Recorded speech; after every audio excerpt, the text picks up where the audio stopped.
अस्सलाम वालेकुम नाजरीन नाजरीन आज की बड़ी खबर। नवाज शरीफ का बेटा हसन नवाज शरीफ लंदन की अदालत में टैक्स चोरी करते पकड़ा गया। आइए सुनते हैं इमरान रियाज खान की जबानी। हो गया है, यानी दिवालिया करार दे दिया गया है। मामला क्या है मैं आपको बता देता हूँ। और ये खबर कैसे निकली आपको मैं ये भी बता देता हूँ, क्योंकि इस खबर को छुपाया जा रहा था, बिल्कुल वैसे ही छुपाया जा रहा था जैसे बरतानिया में मियां नवाज शरीफ साहब अपनी प्लेटलेस की रिपोर्टें छुपा रहे थे और वो नहीं चाहते थे किसी को पता चले कि उनके प्लेटलेस की इस वक्त क्या सूरत हाल है। वैसे ही वो इस मामले को भी छुपा रहे थे और इसको खुफिया रख रहे थे।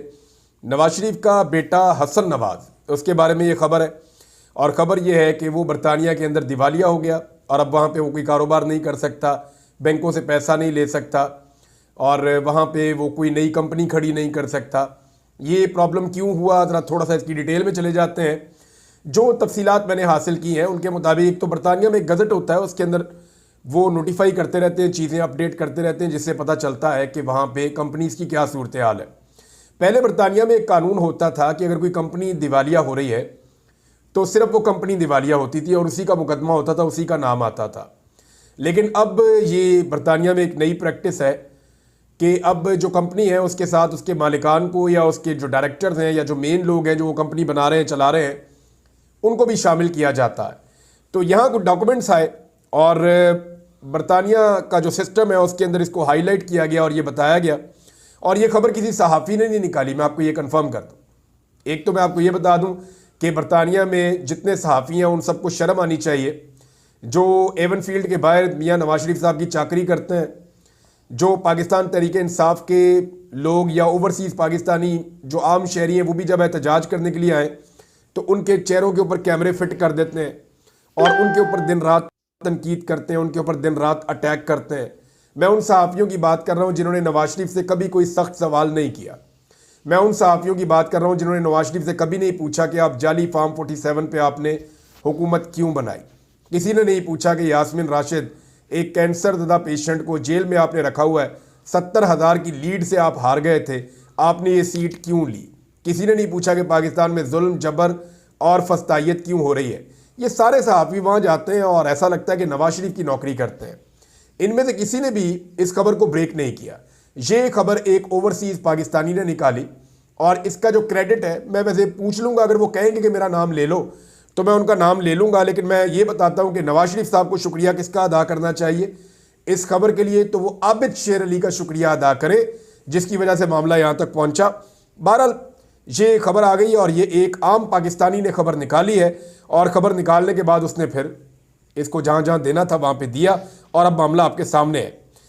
नाजरीन आज की दूसरी खबर। डॉक्टर शहबाज गिल कहते हैं कि ख्वाजा आसिफ ने कहा है कि हम इमरान खान से मुलाकात करना चाहते हैं। पे ये कहते रहे कि हम इमरान खान के साथ मुज़ाकरात करना चाहते हैं, लेकिन जब हम इमरान खान से बात करते हैं तो आगे से हमें गालियां पड़ती हैं।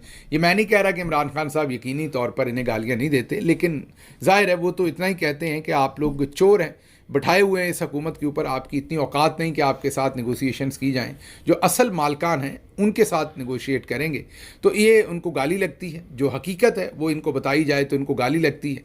अब ख्वाजा मोहम्मद आसिफ ने भी बयान दिया है कि हम इमरान खान के साथ मुज़ाकरात करना चाहते हैं, वो हमें मुंह नहीं लगाते, वो हमारे साथ मुज़ाकरात नहीं करना चाहते। ये ख्वाजा मोहम्मद आसिफ कह रहे हैं कि वो मुज़ाकरात सिर्फ़ और सिर्फ मिलिट्री इस्टेब्लिशमेंट के साथ करना चाह रहे हैं। अब बताया तो इन्होंने इसी तरीके से जैसे ये बड़ा गिला किया है, लेकिन ख्वाजा साहब आप देखिए, अगर तो आप आधे वोट लेकर भी जीते होते ना, चले आप हारे ही होते लेकिन आधे वोट भी लिए होते, कुछ ना कुछ आपके पल्ले इज्जत होती, तो चले इमरान खान या पाकिस्तान तहरीक इंसाफ कुछ ना कुछ अच्छे लगते आपसे बात करते हुए। अब आप लोगों की 17 सीटें हैं और उसके ऊपर आप हुकूमत में बैठे हैं, तो कोई बेवकूफ़ होगा जो आपके साथ मुज़ाकरात करेगा। मतलब किस चक्कर में कोई भी पॉलिटिकल पार्टी या कोई भी लीडर आपके साथ मुज़ाकरात कर सकता है, जब आपके पल्ले इतना नहीं है कि आप अपनी मर्ज़ी से किसी ज़िले का डीपीओ बदलें या इस्लामाबाद का आईजी बदलें या इस्लामाबाद का कमिश्नर बदलें, आपके पल्ले कुछ नहीं है और आप चले हैं कि आपने मुज़ाकरात करने हैं जो सबसे बड़ा इस टाइम क्राइसिस है, जिसमें एक तरफ इमरान खान साहब हैं और दूसरी तरफ जनाब लेफ्टिनेंट जनरल आसिम मुनीर जो पाकिस्तान के आर्मी चीफ हैं वो हैं, उन दोनों के दरमियान में मुज़ाकरात होने हैं। ये बदकिस्मती है, उन्हें तो जमहूरी कुव्वतों के दरमियान ही मुज़ाकरात चाहिए, लेकिन क्योंकि आप लोगों ने मुकम्मल वज़न बूट को इज़्ज़त दो की तरफ डाल दिया है और आप उनके पीछे जा खड़े हैं, तो फिर आप जिनके पीछे खड़े हैं मुज़ाकरात भी इमरान खान के उन्हीं के साथ हो सकने हैं। अच्छा जी, अगली खबर जो है वो राणा सनाउल्लाह साहब ने दुर्गत बनाई है। चलें, ये तो एक अच्छा काम किया राणा साहब ने, दुर्गत बनाई है। जो राग़ब नईमी साहब हैं उनकी, जिन्होंने वो बेहुदा किस्म का फतवा दे डाला था कि VPN जो है वो हराम है। वैसे तो उनकी बहुत चतरौल हुई है माजरत के साथ पूरे पाकिस्तान से, पछता रहे हैं। मुझे कुछ अंदर के उनके करीबी ज़राए बता रहे हैं कि राग़ब नईमी साहब ने पछताया है कि ये मैं क्यों दे बैठा हूँ फतवा। मुझे तो किसी ने कहा था चौधरी साहब की तरफ से कि दे डालो, मैंने दे डाला। ये उनके एक अंदरूनी ज़राए ने हमें बताया है कि लाहौर से हमें बताया गया है कि जिनकी उनसे कोई बात हुई या उनसे कोई इंटरेक्शन हुई कि वो पशेमान हैं, शर्मिंदा हैं, उनको समझ नहीं आ रही कि उनसे क्या हो गया है। वो एक्सपेक्ट नहीं कर रहे थे पब्लिक का इस कदर बैकलैश, और जिस तरीके से फिर उनकी ठुकाई हुई है हर जगह से। ठुकाई का मतलब यही है कि पब्लिक का जो रिएक्शन और रिस्पॉन्स आया। बहरहाल अब राणा सनाउल्लाह साहब ने क्या कहा है ये ज़रा सुनिए। मैं आपको दावे से कहता हूँ कि कोई गैरशरी नहीं है, आप बिल्कुल जो है वो करें। अगर आपसे कोई हिसाब होगा तो मैं आपको यकीन दिलाता हूँ कि इसके ऊपर कोई आपको जो है वो गुनाह या जो है वो अपना जो है वो सजा नहीं होगी। आप बेधड़क करें। आपने सुन लिया। अब तो राणा सनाउल्लाह साहब ने भी फतवा दे दिया है कि ये झूठ है। दूसरे लफ्ज़ों में उन्होंने ये कह दिया है कि ये जिसने भी इसको हराम करार दिया है शरारत की। इसके अलावा राणा साहब ने यह भी कहा है कि ये हमारा फ़ायदा करने की बजाय उल्टा नुकसान कर दिया। सारी तनकीद हम पर आ रही है इस फतवे की, तो ये फतवा नहीं दिया जाना चाहिए था।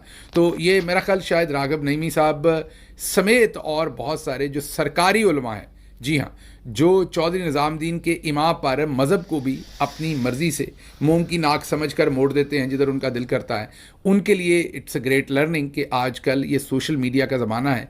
ऐसे ही चौधरी निज़ामुद्दीन सोशल मीडिया से इतनी नफ़रत नहीं करते, इसे फितना, इंतशारी टोला और पता नहीं क्या कुछ नहीं कहते, क्योंकि यहाँ पर बराह रास्त और मौके पर जुर्माना होता है, बहुत ज़्यादा इंतज़ार करना नहीं पड़ता।